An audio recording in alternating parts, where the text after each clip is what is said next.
be driving hundreds, thousands, millions of people to your website. But how many of those people are turning into subscribers, into leads, into sales? Do you know? You could be wasting loads of time creating website content that doesn't produce any result. And unless you measure it, you'll never know. And that's where conversion rate comes in. Conversion rate is this magical statistic that will tell you how efficiently your website is turning visitors into sales, into leads, into subscribers.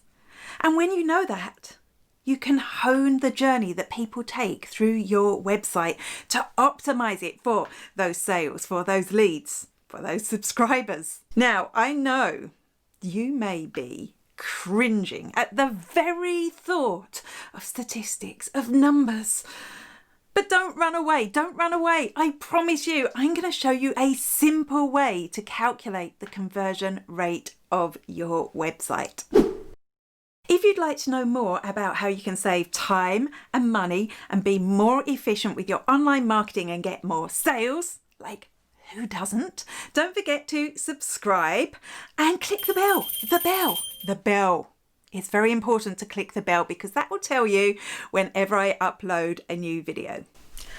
I've got a whiteboard. I've got markers.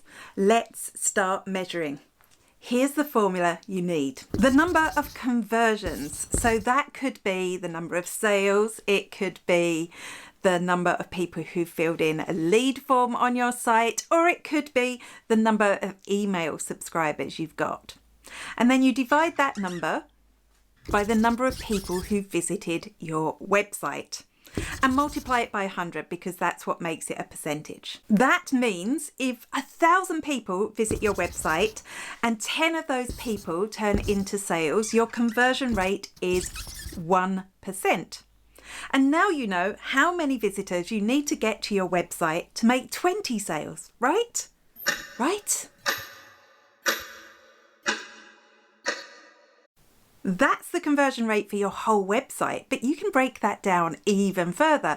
You can break that down for each stage of the sales process on your website. So, for example, 1,000 people visited your website, 300 people visited the sales page on your website, 100 people added something to their basket, and 10 people bought.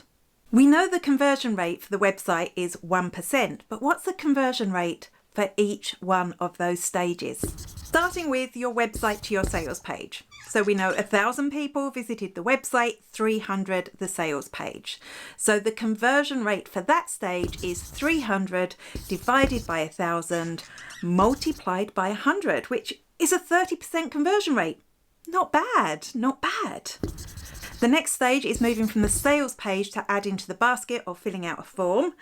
And we know that 300 people visited your sales page and 100 people added to the basket. So that's 100 divided by 300 multiplied by 100, 33%. Still pretty good. And finally, how many people who added to the basket actually purchased? What's the conversion rate there?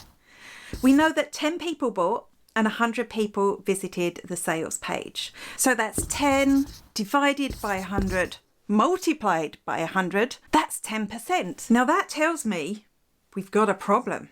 Lots of people added to the basket, but not many people bought. Why could that be? Is the purchase process complicated? Is it confusing? Do people need to register before they buy? Because that can put people off. Are there too many questions on your quote form? Too many required questions that just make it confusing? Is it hard to fill out that form on a mobile phone? There can be so many problems, but unless you know your conversion rates, you won't even know there's a problem. And there's other things that you can look at here too. You could look at optimizing your website content. You could be creating more of the sort of content that attracts the right people. And then you could get rid of content, even if it's driving traffic to your website, if it's attracting the wrong people. You could optimize your sales page for search engines so that you're getting lots of free traffic. You could run ads to your sales page, targeting just the right people. You could even test different versions of your sales page to see if you change things, does it up the conversion rate? Any one of these can help you improve your conversion rate.